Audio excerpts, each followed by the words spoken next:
Superdeuses de Grant Morrison é uma das nossas Bíblias, e por Bíblia eu estou me referindo a uma obra escrita a partir de uma consciência superior, ou seja, uma consciência elevada, posta acima da nossa consciência ordinária, inspirada por forças extraterrestres ou forças divinas, porque elas são essencialmente a mesma coisa. Nós vamos fazer uma leitura desse livro aqui no canal, mas eu quero começar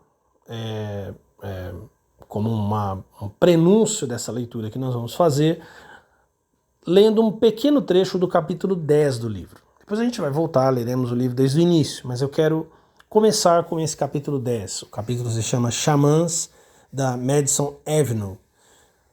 O número 575 da Madison Avenue era o endereço da Marvel Comics. Um dos, né? Mas esse foi o endereço da época em que o Jack Kirby trabalhava lá. Bom, se você curte cultura pop, você certamente sabe quem é Jack Kirby. O pai da Marvel Comics, né? O grande desenhista que trabalhou junto com Stan Lee e deu à luz aos grandes heróis, grandes personagens da Marvel. Quarteto Fantástico, Hulk, Thor, Vingadores, uma caralhada de gente. E a gente vai analisar aqui, vamos acompanhar um pouco o que o Kirby fez e como é que o Grant Morrison se refere a ele e vamos meditar o significado disso. Vamos lá. No finalzinho, página 145, finalzinho da página, ele está falando sobre a criação do quarto mundo. Quando o Kirby sai da Marvel e vai para DC, começa a criação do quarto mundo, ou os novos deuses, né? As histórias dos novos deuses. Ele diz o seguinte: o lançamento do épico de Kirby iria requerer nada menos que um novo mito da criação, que começava com o fim da era dos antigos deuses. Atenção, hein?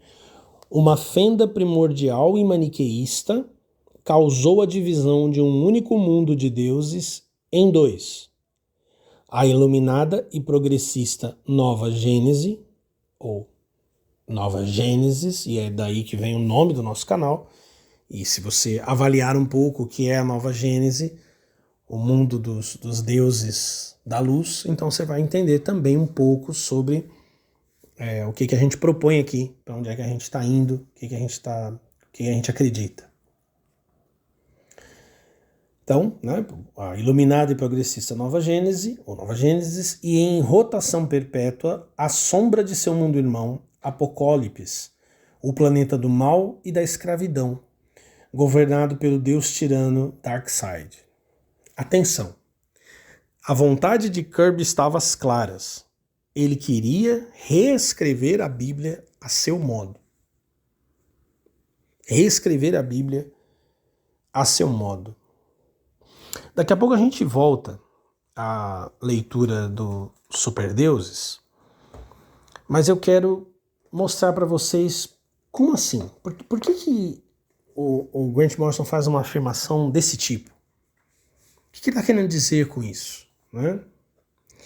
Primeiro, eu vou remeter vocês a um texto do Christopher Knowles, no site dele, Secret Sun.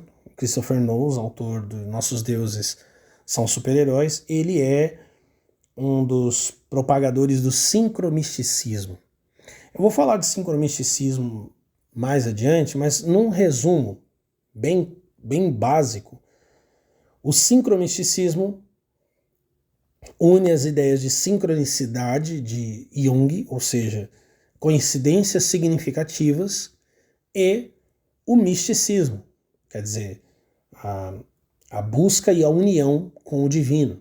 Então, por meio da análise dessas coincidências significativas, sobretudo dentro da cultura pop, por diversos motivos, que lá na frente eu explico para vocês, num outro vídeo eu explico para vocês, por meio da observação dessas coincidências significativas, por meio da leitura desses sinais, propõe-se a união com a inteligência divina, com Deus ou com a força por trás desses fenômenos, certo?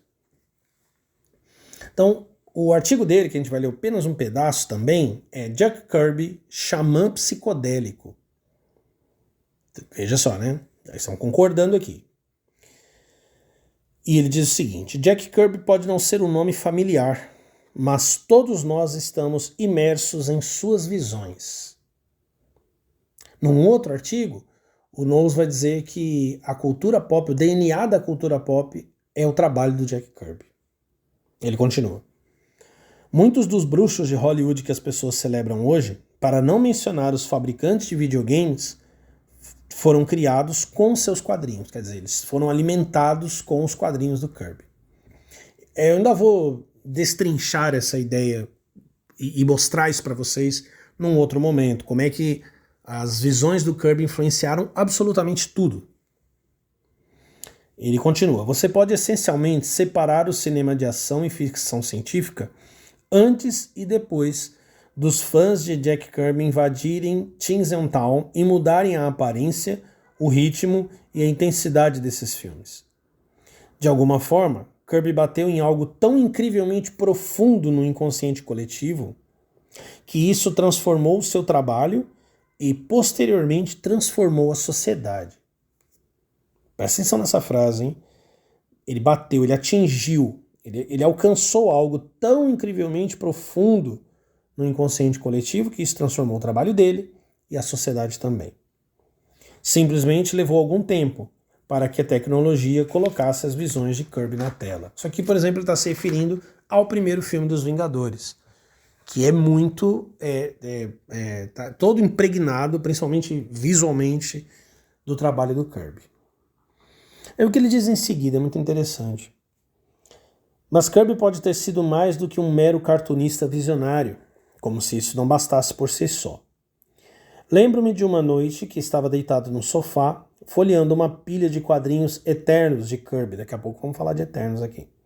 Quando um documentário no Discovery Channel falava sobre como a arte xamânica em diferentes culturas tinha características semelhantes. Figuras humanas abstratas, pontos, rabiscos e estranhas formas geométricas. O que me impressionou foi que em meados dos anos 1960, a arte de Kirby passou por uma transformação surpreendente e incorporou todos aqueles motivos. Interessante, né? Quer dizer, de repente, a arte do Jack Kirby tinha a mesma estética ou a mesma estrutura, os mesmos elementos da arte xamânica. E aí, mais adiante ele diz, se alguém na mídia era um xamã, esse era Jack Kirby. Entre as sociedades tribais, acreditava-se que os xamãs podiam transcender as limitações de tempo e espaço. Então isso poderia explicar os prenúncios bizarros de Kirby sobre a Guerra do Golfo, o 11 de setembro e a Era Bush. Falaremos disso também adiante, não nesse vídeo, em uma outra ocasião. E ele diz, ou alguma inteligência externa estava conduzindo suas visões. E existe alguma diferença real entre os dois? Isso aqui é muito interessante, né? Muito significativo, porque quando a gente fala aqui no canal, a gente fala muito sobre isso, da relação entre a cultura pop e o ocultismo, a religião, a mitologia, as pessoas tendem a dar risada, a não levar isso muito a sério, a pensar que talvez seja uma bobagem, a gente só não está sabendo separar uma coisa da outra. Eu ouvi muito isso da parte dos magistas, né, os praticantes de magia e do ocultismo brasileiro aí que se consideram pessoas seríssimas e que achavam que eu estava maluco, que eu estava vendo coisas. Na verdade, a nossa civilização só se tornou tão dessacralizada que a gente acaba não percebendo esse tipo de manifestação. E elas acabam passando batido por nós. E algumas pessoas, outras pessoas que têm a capacidade de olhar mais profundamente, olham e descobrem coisas que estavam escondidas da nossa visão, ocultas da nossa visão aí de levantar, trabalhar, ganhar dinheiro, pagar as contas e comprar coisas e tudo mais. Voltando ao Superdeuses, o Grant Morrison continua. A história do quarto mundo era um mito moderno, cuidadosamente montado para abarcar tudo, desde as sarjetas do Lower East Side até as dimensões transcendentes que apenas Kirby conseguia articular em suas alucinantes colagens. Essa coisa do mais alto, mais elevado com o menor, mais baixo, num próximo vídeo em que eu vou falar das representações do Jack Kirby nos quadrinhos, eu volto a tratar disso aqui. Os novos heróis de Kirby eram deuses da ficção científica, arquétipos da era das máquinas projetados para dar corpo aos medos e esperanças de um mundo secular. Para um pouco e pensa nessa frase, pensa no significado dela. O que o Grant Morrison está dizendo aqui é que o trabalho do Kirby tomou aqueles arquétipos do passado, que não tem mais significado para nós, depois de todos os processos de colonização, cristianização, então modernidade, pós-modernidade, materialismo, ateísmo, o advento das ciências, né? Enfim, nós perdemos a capacidade de nos aproximar desses arquétipos. Eles continuam atuando no nosso inconsciente, mas, como diz o Jung, eles se transformaram em neuroses. Mas eles continuam lá. E o que era um xamã, né? O xamã era alguém que entrava depois de uma crise, muitas vezes por conta de uma crise em que ele ficava entre a vida e a morte, entrava no mundo espiritual, numa linguagem psicológica, entrava no inconsciente coletivo e trazia de lá conhecimento e cura para o seu povo. Ou seja, novos deuses. O trabalho do Jack Kirby, o trabalho dele, mas em especial o quarto mundo, era a modernização desses arquétipos. Era a produção, como diz o Morrison aqui, né, era a manifestação desses arquétipos para a era das máquinas. Era a manifestação do medo e da esperança num mundo secular. Você fala, mas as pessoas não entendiam assim, entenderam como produto. Claro, o capitalismo desacraliza tudo. Ele precifica tudo, né? Não sei nem se existe essa palavra, mas vocês entenderam o que eu quis dizer. Ele põe preço em tudo. Ele reduz tudo a um valor de mercado. Isso não quer dizer que o valor de mercado dessas coisas, dessas obras, é legítimo. Que elas não são maiores do que isso. E quantas ideias do Kirby? Porque isso aqui são pessoas falando sobre ele, né? E quantas ideias dele? No final eu vou retornar ao livro Superdeuses. No Eternos tinha uma página de sessão de cartas, né? Que a Marvel fazia muito bem. E na edição número 1 de Eternos, esquece aquela tranqueira, aquela porcaria de filme que o MCU produziu. Aquilo não é Eternos de jeito nenhum. Vamos falar de Eternos aqui no canal.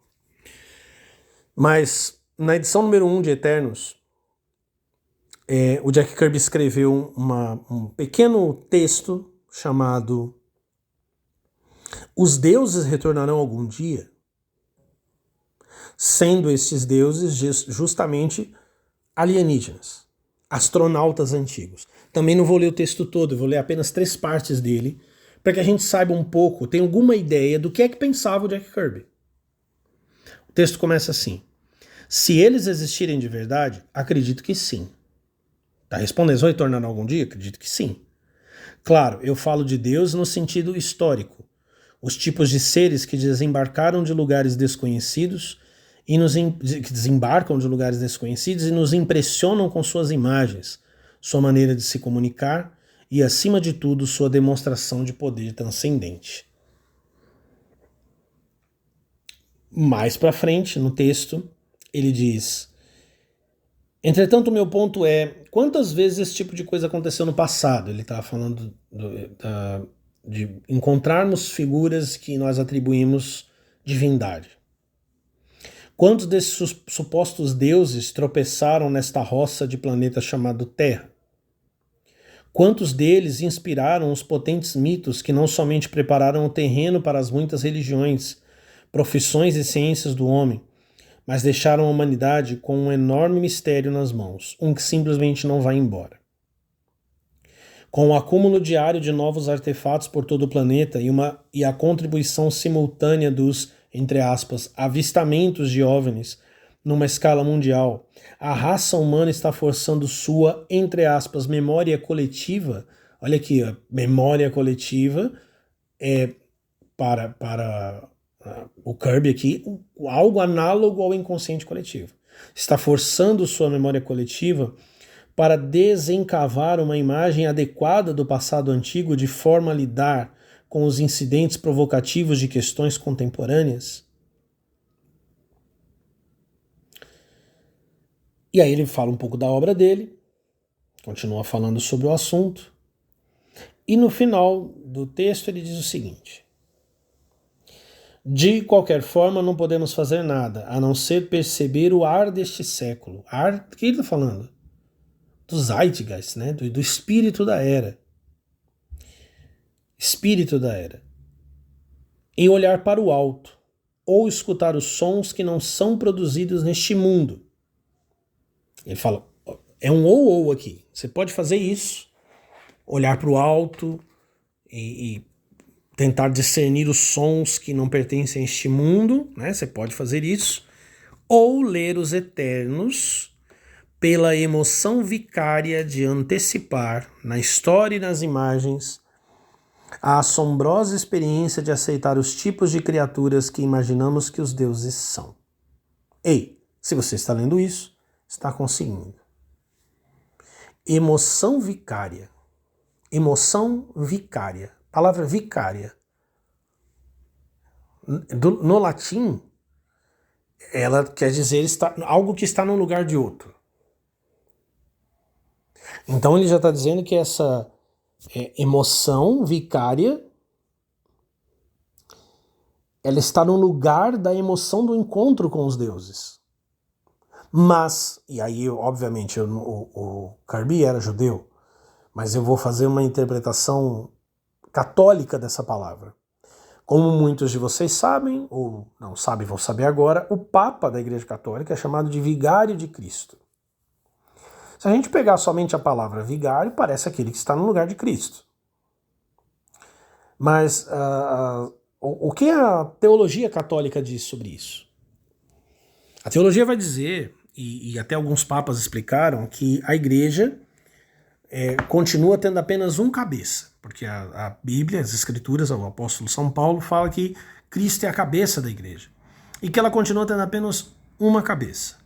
Uma cabeça que nesse momento é invisível e que se faz visível por meio do Papa. Isso quer dizer que, dos muitos meios pelos quais Cristo se torna visível na igreja, um deles é por meio do Papa. Então a palavra vicário aqui, vicária, ela teria o peso de alguém que representa outro, que é uma expressão visível de outro.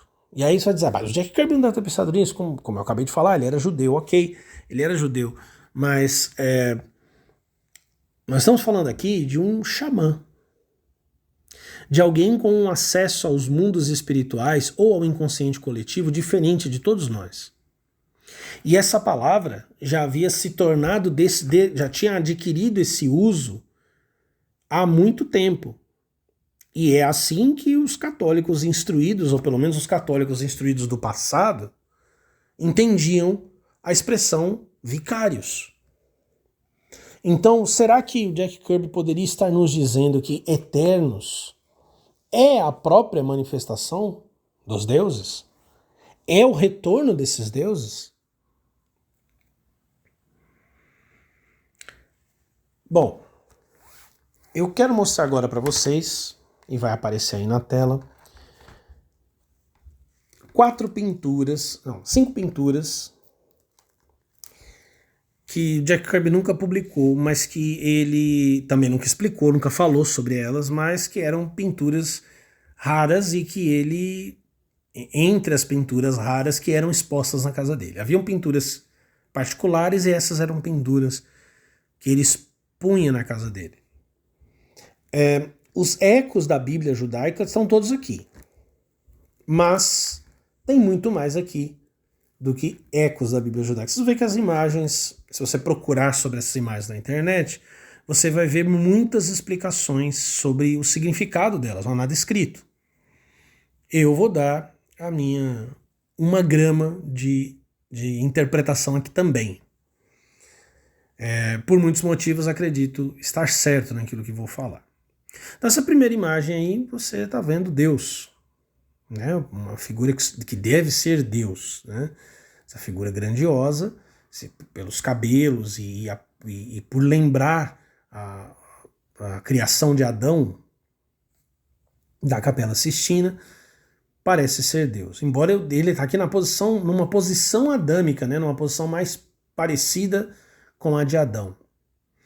Alguns acreditam que ele está sendo emanado por esse turbilhão que vocês estão vendo aí. Eu já acho que não. Eu acho que o turbilhão está saindo da cabeça dele, porque a parte preta do turbilhão parece emanar da cabeça dele, inclusive com a agitação dos cabelos. E aí você vê saindo essas figuras, e você consegue notar que algumas delas parecem ter trombetas nas mãos, ou seja, ele está emanando anjos. Isso aqui tem muito a ver com a tradição judaica, principalmente com a Kabbalah, em que os anjos são pensamentos divinos, expressões do pensamento divino. Então, acredito que aqui nós estamos vendo esse Deus Adão criando os anjos a partir da sua própria mente, dos seus próprios pensamentos. Nessa segunda imagem, que é meio perturbadora, né? Ele está ali olhando de uma maneira, parece que ele se transformou numa espécie de vapor, né? E ele olha essa bola de cenas brutais, monstruosas, violentas, tem de tudo aí. Você consegue ver de tudo aí. Certamente há um remeter a Gênesis 6. Deus vendo a maldade do homem e olhando para a terra e vendo a maldade. E muita gente interpreta apenas dessa maneira. Que Deus olhou para o mundo e que não ficou satisfeito com ele. Mas como a primeira imagem não mostra ele criando o mundo, e aquelas imagens que saem ali voando parecem ser imagens que estão de acordo com o pensamento dele, e que estão numa relação diferente com ele, o corpo dele é retratado de uma maneira completamente diferente, e como elas estão aqui numa forma de bola, né, elas estão todas misturadas umas nas outras, eu entendo que essas são ideias descartadas. Pensa num desenhista, esquece computador. Pensa num desenhista na época do Jack Kirby. Pensa num escritor nos anos 60, nos anos 70, até nos 80, mesmo 90. O cara tá escrevendo na sua máquina de escrever e algo deu errado, aquela página não prestou, aquela ideia não vale nada, ele vai lá, amassa e joga dentro da lata de lixo. Então me parece aqui que este mundo cheio de horror e destruição são ideias descartadas. Combina com a primeira imagem, né? A imagem são as ideias que estão fluindo, que estão sendo criadas adequadamente. E aqui, até pela mudança na postura do corpo dele, são ideias descartadas. Isso quer dizer que não é a Terra?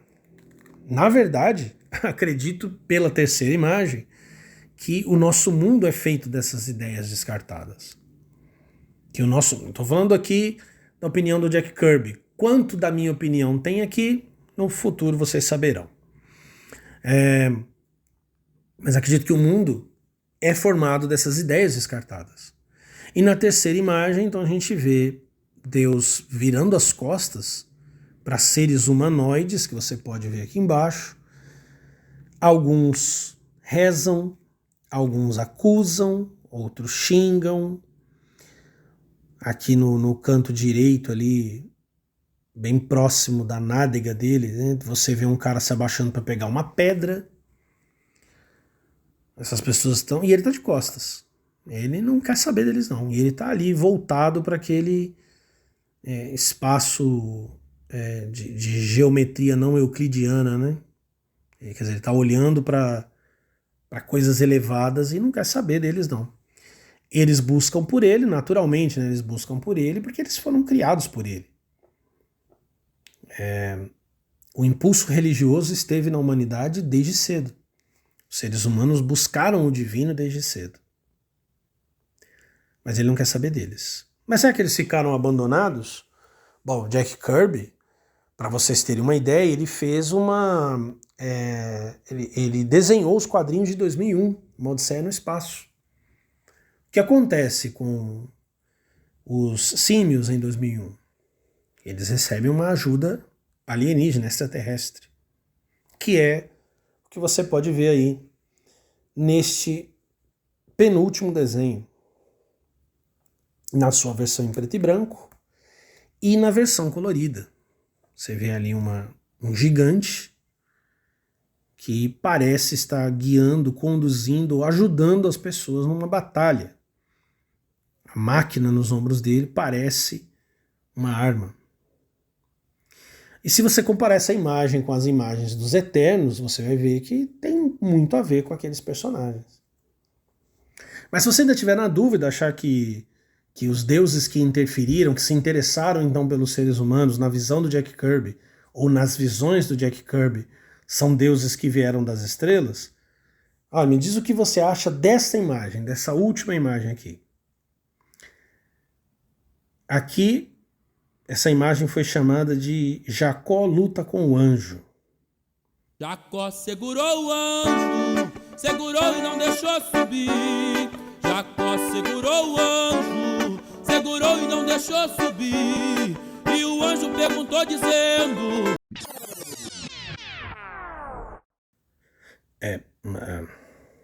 Desculpa, pessoal. Voltando. Então, essa imagem aqui, Jacó luta com o anjo, é uma história bíblica famosa, de que Jacó, fugindo do seu irmão Esaú, está no livro do Gênesis, né? Ele chega a um lugar onde, durante a noite, ele confronta uma figura que é chamada de homem, mas no livro do profeta Oséias é chamada de anjo. E lutou a noite toda com este homem ou com este anjo, que aqui Jack Kirby retrata como uma entidade alienígena, quase androide, e muito parecido com os Eternos. Então é fácil imaginar que Christopher Knowles e Grant Morrison não estão apenas fazendo interpretações aleatórias do trabalho do Jack Kirby. Que, de fato, o Jack Kirby tinha muitas dessas visões. Bom, é óbvio que o Quarto Mundo não fez sucesso, pelo menos não o sucesso que a DC esperava com o nome do calibre do Jack Kirby. E a história foi cancelada. O Grant Morrison se refere ao cancelamento, que a obra-prima do Jack Kirby foi derrotada por forças obscuras e deuses invejosos. Muitas vezes, quando a gente lê essas expressões, muitas vezes quando as pessoas leem isso nos livros do Grant Morrison, elas pensam que estão vendo expressões poéticas ou descrições hiperbólicas, mas ele não está falando poeticamente. De fato, forças obscuras e deuses invejosos impediram que o trabalho fosse terminado, que ele fosse continuado. Porque se fosse continuado e terminado, então o ressurgimento desses deuses na nossa época teria se consumado e não querem que isso aconteça. Então ele comenta que em 1985 o Jack Kirby voltou a DC para terminar a história, mas entregaram a ele apenas ele tinha que escrever uma história de apenas 60 páginas. Como diz o Grant Morrison, a história exigia pelo menos 1000. E aí ele faz um último comentário, que é como eu quero fechar esse vídeo. Imagine Deus a meio caminho do êxodo, tendo que correr por conta do prazo. Essa comparação que ele faz do Jack Kirby com Deus e com a grande libertação dos hebreus no livro do Êxodo, quando eles são tirados do Egito e então levados para a Terra Prometida, é muito significativa. Ele compara o Jack Kirby com Deus porque o Jack Kirby, como é que a gente pode dizer que uma pessoa tornou-se Deus? Como é que a gente pode dizer que Jesus Cristo era Deus? Em que consistia isso? A história da teologia é tentar explicar, né?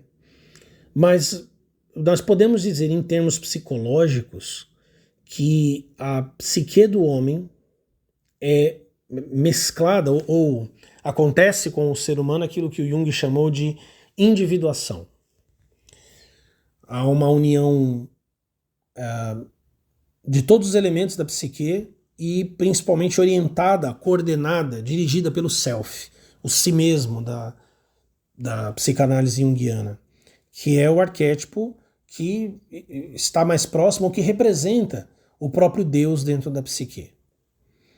Então, por meio do seu trabalho, por meio das suas visões, porque o Jack Kirby dizia isso, que as imagens estavam dentro da cabeça dele e que ele apenas as colocava para fora, ou seja, ele não tinha a sensação de criar essas coisas, mas de expulsá-las, de pô-las para fora, de imprimi-las no papel. A consciência do Jack Kirby uniu-se a esses arquétipos, a esses espíritos, e foi completamente alterada. E o que ele estava fazendo aqui, segundo Grant Morrison, e eu concordo com ele, era um trabalho de libertação. Trabalho de libertação de todos nós, que não foi concluído, mas que o canal Nova Gênesis tem o orgulho e a honra e a responsabilidade de conduzir e de levar a bom termo. Espero contar com todos vocês.